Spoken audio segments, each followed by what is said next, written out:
they have said is built around one principle, which is total positive income means that someone like a hedge fund manager can't wipe out their millions with capital losses. In other words, that's how they define it. But Senator Blackburn has asked about this at a number of hearings. I think we all have a right to have this in writing, and we're going to insist on it, and then we'll all share it at that time. All right, next up will be Senator Hassan is next. Well, thanks, Mr. Chair, and to you and the ranking member for having this hearing. Thank you to our witnesses for being here. Mr. Pearl, this is a question for you. A large part of the tax gap, that is the difference between what people or businesses owe versus what's actually collected, comes from major corporations and multimillionaires avoiding taxes by underreporting their income, underpaying what they owe, or just not filing tax returns at all. Mr. Pearl, could you go over the recommendations you have for reducing the underreporting of income so that we can ensure that major corporations and the very wealthiest are paying their fair share? Well, yes, we believe that the Internal Revenue Service needs the funding to hire lawyers and experts who can deal with these things.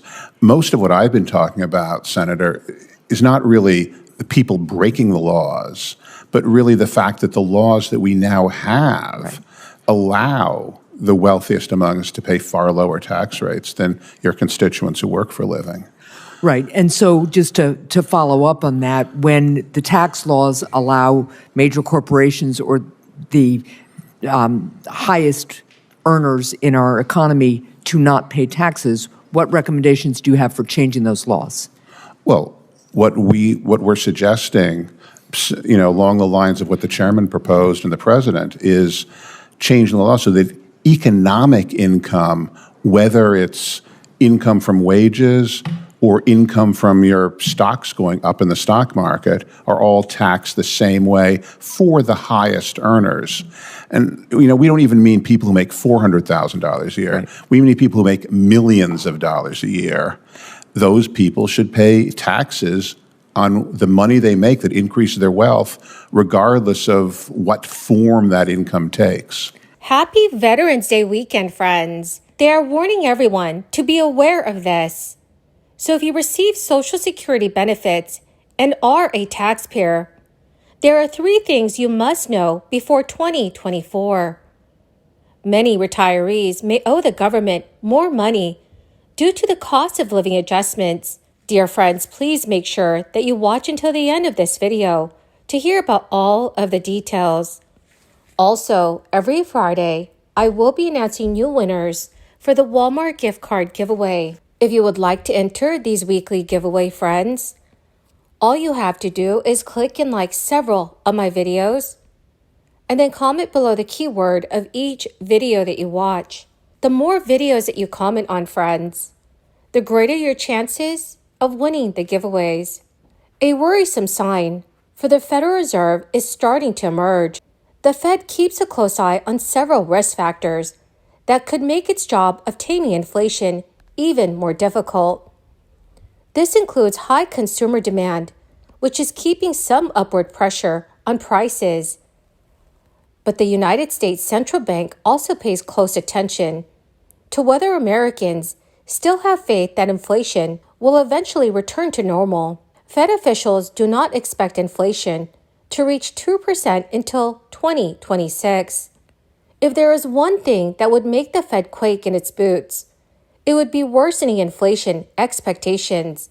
If Americans lose faith that inflation can never return to normal, that would prompt the Fed to tighten monetary policy even more, either by raising interest rates or keeping them elevated for much longer than expected. But the time is running short. Inflation remains well above 2%, and many economists believe the last mile of the Fed's inflation fight might be the most difficult. The Fed perhaps just needs to continue to prove that it's making progress in its historic inflation fight. According to CNBC News, if you are someone who likes to plan ahead on your taxes, the IRS this week released the new inflation adjusted income tax brackets and standard deduction amounts. It will go into effect for tax year 2024. These are the numbers that will be relevant to the tax return that most Americans will file in early 2025. The Internal Revenue Service makes inflation adjustments every year to tax brackets, the standard deduction, and some other tax breaks. For individuals and married people filing separately, the new federal standard deduction will increase to $14,600. That number is up from $13,850 this year. For married couples filing joint returns, the standard deduction will rise to $29,200. That is up from $27,700 currently. Most filers claim the standard deduction. Others will itemize their deductions because, taken together, they add up to more than the standard deduction. For example, if you are a single filer and your mortgage interest, charitable contributions, and allowable portion of your income taxes come to more than $14,600 in 2024, you likely would itemize your deductions to save more on your taxes. The combined income thresholds for taxes were intended to target high earners. So this means that less than 10% of Social Security recipients paid taxes on benefits when the law took effect in 1984. But the tax burden now falls on a much broader portion of the population because Congress has never adjusted the thresholds for inflation. So in other words, while Social Security benefits have received regular COLAs to account for rising prices across the economy, the combined income thresholds have remained fixed for decades. And as a result, the portion of Social Security recipients whose benefits are taxed has risen steadily over time, from less than 10% in 1984 to more than 50% today. For context, if the combined income thresholds had been adjusted for inflation, the lower limits would now be approximately $75,000 for single filers and $96,000 for joint filers. For retired workers hoping for a policy change, you are probably out of luck. Social Security is already facing a serious funding problem, and removing a source of income would only make the problem much worse. Some retired workers will also owe state income tax on Social Security benefits.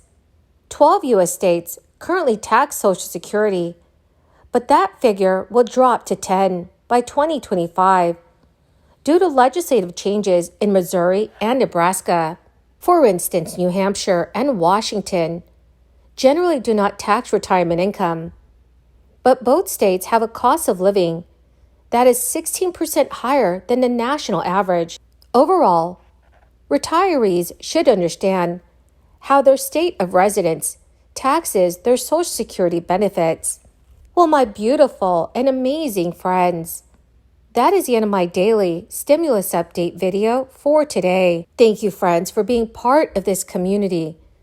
To say thank you, every Friday I will be announcing several winners for the Walmart gift card giveaway. If you would like to enter these weekly giveaway, friends, all you have to do is click and like several of my videos and then comment below the keyword of each video that you watch. The more videos that you comment on, the greater your chances, friends, of winning these giveaways. Thank you and have a wonderful and very blessed weekend.